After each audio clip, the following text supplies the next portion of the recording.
رسول اللہ صلی اللہ علیہ وسلم نے ابن عباس سے فرمایا تھا کہ اے بیٹے، اذا سألت فاسأل اللہ، جب تم سوال کرو تو اللہ ہی سے کرو، وَإِذَا اسْتَعَنْتَ فَاسْتَعِنْ بِاللَّهِ، اور اگر تم مدد مانگو تو اللہ ہی سے مدد مانگو.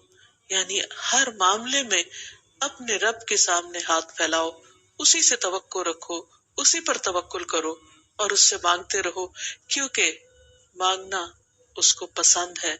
وہ مانگنے والوں سے یعنی اللہ سے جو مانگتے ہیں ان سے وہ محبت کرتا ہے، اور اللہ کے سوا کسی اور کو نہیں پکارنا چاہیے. اس سلسلے میں قرآن مجید میں آتا ہے ان الذین تدعون من دون اللہ عباد امثالکم فادعوہم فلیستجیبوا لکم ان کنتم صادقین. جن لوگوں کو تم اللہ کے سوا پکارتے ہو وہ تو تمہاری ہی طرح کے بندے ہیں، یعنی ان سے مانگتے ہو، انسانوں سے مانگتے ہو. اگر تم اپنے دعوے میں سچے ہو تو ضروری ہے کہ جب تم انہیں پکارو تو وہ تمہیں اس کا جواب دے. خصوصاً مرے ہوئے لوگوں کو اگر پکارا جائے تو وہ ہماری پکار کہاں سے سن سکتے ہیں؟ سویا ہوا انسان ہماری پکار نہیں سنتا تو فوت شدہ کیسے سن سکتا ہے؟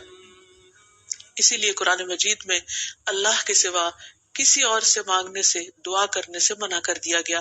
فرمایا فلا تدع مع اللہ الہا آخر فتکون من المعذبین، بس اللہ کے ساتھ کسی اور کو الہ نہ پکاریے. یعنی الہ وہ ہوتا ہے جس کے پاس انسان اپنی حاجات لے کر جاتا ہے، سجدہ کرتا ہے، جس کے نام پر قربانی کرتا ہے، جس کو خوش کرنے کے لیے سارے کام کرتا ہے، بھاگ دوڑ کرتا ہے.